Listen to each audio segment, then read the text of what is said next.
You've taken the DET twice. The third time you take it, you studied more, so you expect the score to be higher, but then you get the results back and it's the same. You didn't get the grade that you thought you would. And now you're sitting there thinking, what's wrong with me? Why can't I make this score go up? First, nothing is wrong with you. You're just making 5 simple mistakes that have nothing to do with your English, and they're all about the way you think for the exam. I work with multiple students who've taken the DET 3, 4, or 5 times, and every time the score doesn't move up like they expect it to. And these 5 mistakes explain exactly what they're doing, and you're probably doing them too. Mistake number 1 is the biggest reason most students never make it past 105 on the Duolingo English Test. You describe what you see, not what it means, for speak about the photo on the Duolingo English Test. And for write about the photo, you see this image and say, I see a woman. She's sitting at a table. There's coffee, and she's looking at her phone. And in your head, you're thinking, that's great. I described everything.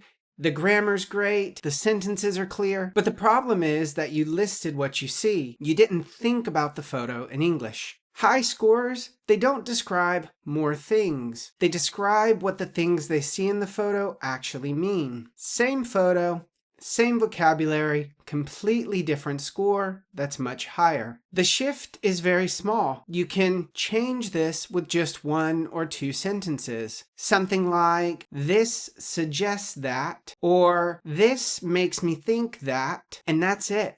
That's the difference between listing everything you see and interpreting the photo. You already think this way in your first language, but when you switch to English, your brain thinks, what am I doing? And you lose it. And that's costing you every single point that you need. If you've ever gone blank, meaning you don't know what to say when you're taking the test, this mistake is probably the one that you're making. So mistake 2 is you freeze instead of continuing to talk or continuing to write. You know the feeling. You're looking at the image and you know what you want to say in your head, but when you start talking, you lose a word, and then your brain just kind of stops, and you're watching the time tick, and in your head you're freaking out saying, what am I going to say? What am I going to say? Or you just sit there in silence and nothing happens. So you sit and you watch the clock tick away until the time is done. That's not even the worst part about when this happens. The worst part is you probably speak English pretty well when you're with friends or when you're talking with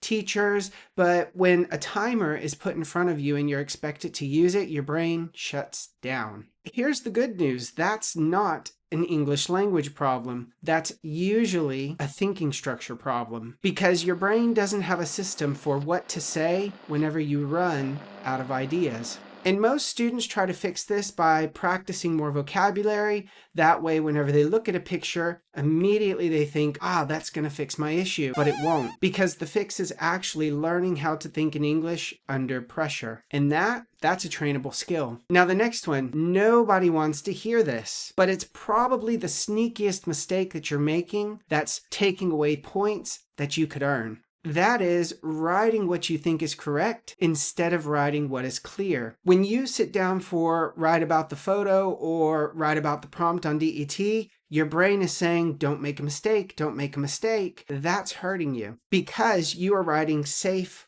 short sentences that you know are correct. You know, all of the things that you learned from a template that you're trying to remember as you're taking the exam. Things like first and foremost, or there are many advantages and disadvantages, and you feel good because you think, I don't have any errors and I used big vocabulary. But when you get your test scores back, you don't see the improvement that you need. And that's because the Duolingo English Test is not IELTS, it's not TOEFL, it's not these language tests that allow you to memorize vocabulary and use it. The DET rewards thinking first in English. And really, there's a big difference between the two. Thinking clear does not always mean bigger vocabulary. It doesn't always mean advanced grammar that you don't understand. I had a student who wrote grammatically perfect for the DET, but no matter how many times he took the exam, he could not score higher than 95. And it turns out that English wasn't his problem. The templates, the scripts, those were his exact problem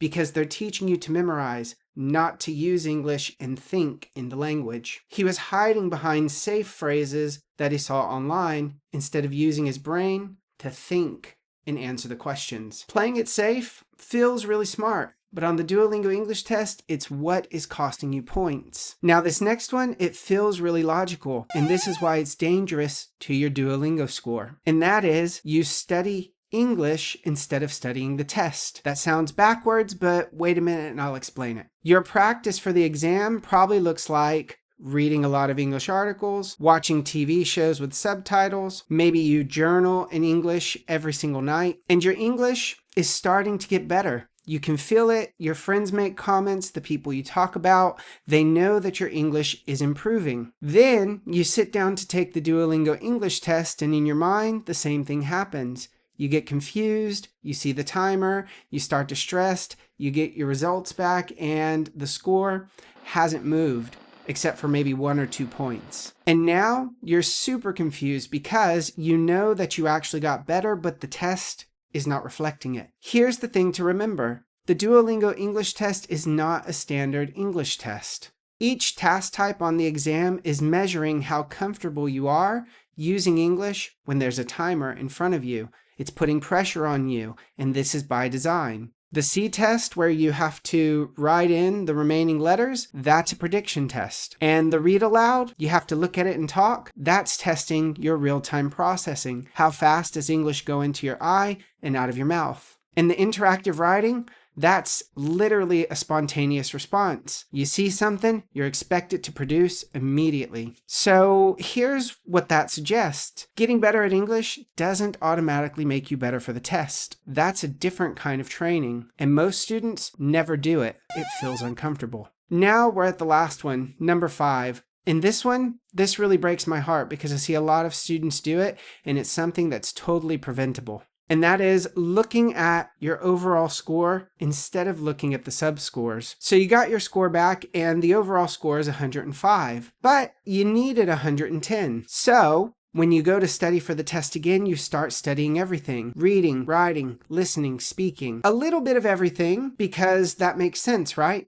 But 3 months later, you take the exam and you get your score back and the overall score really hasn't moved at all. That's because you never paid attention to your subscores. Because if you had, you might have seen that in literacy you have 120, in comprehension you have 85, in speaking you have 90. That means reading was never your problem. But instead of looking at the subscore of 120, you kept looking at the overall score. So you spent 3 months studying for something that you never even needed to improve. That is literally telling you where you're missing every single point that you could be earning on the exam. And most students, they never even look at the subscores. They look at the big overall score. And here is really what connects all 5 of them together and why they're on the Duolingo English test. And that is, none of them is actually about your English. They're all about your logic and thinking process when you sit down to take the exam, just like in your first language, but now you need to do it in English. What does that look like for the average test taker? You describe instead of interpret what you're seeing. You freeze because you don't have any system to help you keep going. You play it safe instead of taking risks, like you do in your first language, because it feels comfortable. Or maybe because you've been taught that. Altogether, that means that you're studying English instead of preparing for the Duolingo English test. And that problem is simply because you look at one number instead of 4 smaller numbers. The students who break through the scores that they need, 100, 105, 120, they don't prepare for English. They prepare to take an English test under time constraints. They learn the thinking processes that are under the exam, and then they succeed. Count it up. How many of those problems do you have? How many mistakes are you making every single day? Because they're costing you points. If you've had multiple of these, the good news is it's not really a problem that you can't fix. Because now you know exactly what's holding you back. You know where to focus your time. You know where to focus your attention. And if you're not sure after this video, I have a diagnostic where we go through a practice of the exam, and in 30 minutes you know exactly what you need to focus on, and you know how to do it moving forward because I build you a custom plan specifically for what you need. The link is in the description, and I hope you'll take advantage of it. Before I go, if you like this video, why not give it a thumbs up and subscribe? I make new videos every single week, and I would love to see you here watching them. That way you can continue to grow and boost your skills. That's all for today, and I'll see you guys in the next video.